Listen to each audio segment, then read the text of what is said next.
Halo adik-adik semuanya, selamat siang. Apa kabar nih? Semoga kalian semua dalam keadaan sehat ya.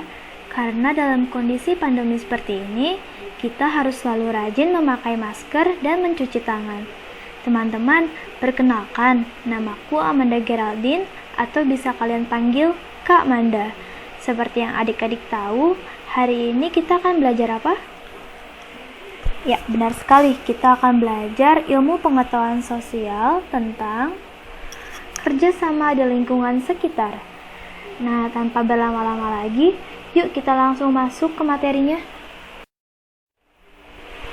Apa itu kerjasama? Kerjasama memiliki arti sebagai sebuah kegiatan atau usaha yang dilakukan oleh beberapa orang untuk mencapai tujuan bersama. Nah, adik-adik harus ingat ya, kalau yang namanya kerjasama itu harus memiliki tujuan, di mana tujuan ini merupakan hasil kesepakatan bersama, bukan hanya kepentingan pribadi. Nah, kakak punya 2 contoh nih, yang disebut sebagai kerjasama. Nah, di sini adik-adik bisa lihat ada 2 orang teman yang sedang bermain bola, dan murid-murid yang sedang melakukan piket. Nah, kenapa 2 hal ini disebut sebagai kerjasama? Karena mereka memiliki tujuan dan mereka membagi-bagi tugasnya. Nah, kita bisa lihat nih, ada murid-murid yang sedang piket, ada yang menghapus papan tulis, ada yang merapikan meja, ada yang sedang menyapu lantai. Nah, ini mereka lakukan agar dengan tujuan kelas menjadi lebih cepat bersih. Nah, kalau ini tujuan dari main bola apa? Untuk mencetak gol. Nah, sehingga mereka membagi-bagi tugas. Ada yang menjaga gawang, ada yang menendang bola. Nah, lalu lantas apa sih manfaat dari kerjasama?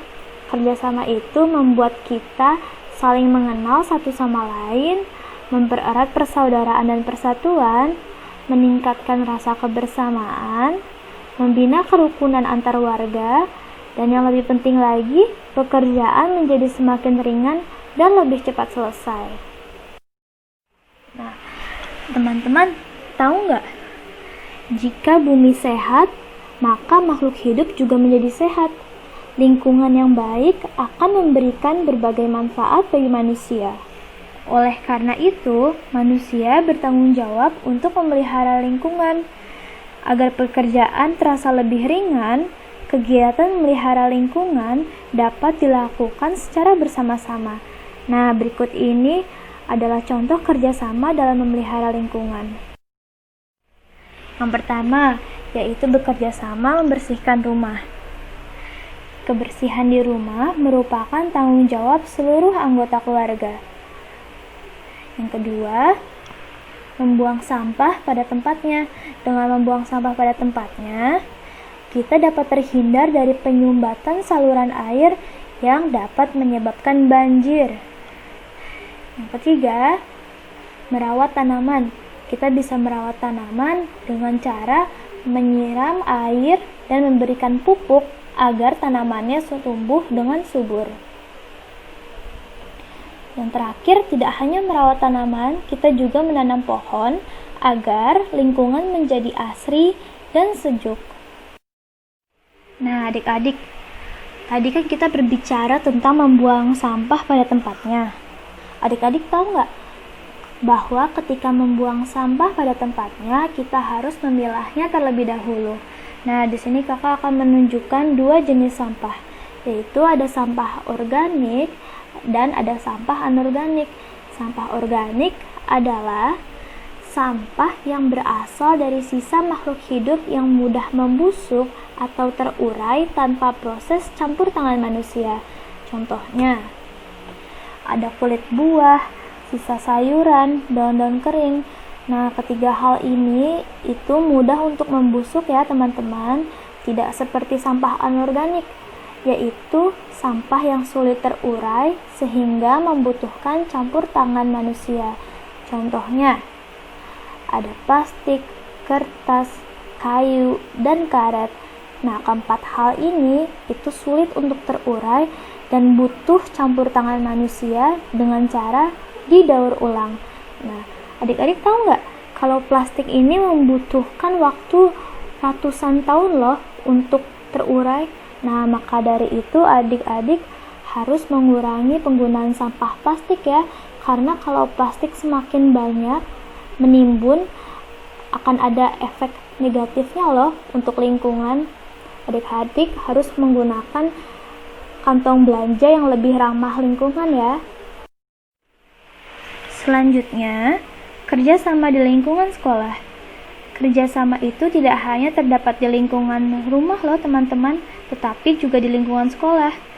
Kerjasama di lingkungan sekolah itu sangat penting untuk menjaga keteraturan dalam proses belajar mengajar. Berikut adalah beberapa contoh bentuk kerjasama di lingkungan sekolah. Nah, yang pertama itu tidak membuat keributan dalam kelas. Nah, adik-adik bisa lihat nih dari gambarnya, ada guru yang sedang menjelaskan di papan tulis, tapi adik-adik di belakang ini mereka sedang asik sendiri. Ada yang main boneka, ada yang main pesawat-pesawatan. Hal ini sungguh tidak baik ya, karena kegaduhan akan membuat teman yang lain merasa terganggu.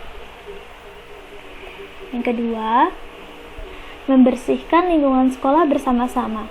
Nah, membersihkan lingkungan yang ada di sekolah itu juga penting teman-teman, karena lingkungan sekolah yang bebas sampah akan mencegah warga sekolah dari berbagai penyakit. Seperti contohnya, kalau misalkan kamar mandi sekolah tidak dibersihkan, maka akan ada jentik-jentik nyamuk, yang mana jentik-jentik nyamuk itu akan menyebabkan demam berdarah teman-teman, akan menimbulkan nyamuk yang membawa virus demam berdarah. Nah, maka dari itu penting sekali ya untuk membersihkan lingkungan sekolah. Nah, yang ketiga, membuang sampah di tempat yang telah disediakan. Nah, tadi kan kita udah membahas tuh sebelumnya, ada sampah organik dan sampah anorganik. Nah, kita lihat nih dari gambar ini, perempuan ini mau membuang sampah apa? Kulit pisang ya. Kalau kulit pisang masuknya sampah organik atau anorganik? Organik ya, karena kulit pisang itu mudah untuk membusuk dan mudah untuk terurai, sehingga kalian membuangnya di tong sampah yang organik ya. Nah, dengan membuang sampah di tempat yang telah disediakan akan memudahkan staf kebersihan sekolah dalam mengelola sampah.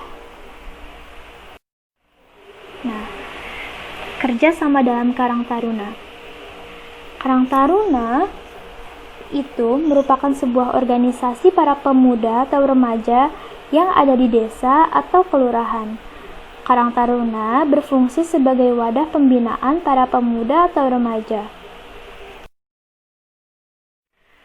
Apa saja yang dilakukan oleh organisasi Karang Taruna? Di antaranya, mengadakan pelatihan dan lomba olahraga, mengadakan lomba kesenian, mengadakan kegiatan bakti sosial. Nah, kurang lebih seperti ini ya gambaran dari organisasi Karang Taruna. Biasanya mereka bisa ditemukan di komplek perumahan, di desa-desa, ataupun di kelurahan. Nah, adik-adik, gotong royong itu merupakan ciri khas bangsa Indonesia loh. Kerjasama kerap disebut juga sebagai gotong royong. Gotong royong adalah bentuk kerjasama antar warga yang menjadi ciri khas bangsa Indonesia. Nah, adik-adik tahu nggak, gotong royong itu perwujudan dari Pancasila keberapa? Yuk kita ingat-ingat lagi. Sila yang ke-1, ketuhanan yang Maha Esa. Yang kedua, kemanusiaan yang adil dan beradab. Yang ketiga, ya benar sekali, persatuan Indonesia. Jadi gotong royong itu adalah perwujudan dari Pancasila yang ketiga. Nah, ini adalah contoh dari gotong royong sebagai ciri khas bangsa Indonesia, yaitu menjaga keamanan lingkungan bersama dengan cara melakukan siskamling atau ronda. Biasanya kegiatan ini itu dilakukan pada malam hari ya teman-teman. Yang kedua, membantu membangun rumah warga yang rusak. membersihkan lingkungan lewat kerja bakti. Dan yang terakhir, menumbuk padi bersama. Nah, kegiatan ini dan kegiatan yang tadi itu merupakan contoh dari gotong royong sebagai ciri khas bangsa Indonesia. Nah, sekian video pembelajaran pada hari ini teman-teman. Terima kasih kepada kalian yang sudah antusias dalam menyimak materi yang telah diberikan. Tetap terus semangat belajar ya. Dadah!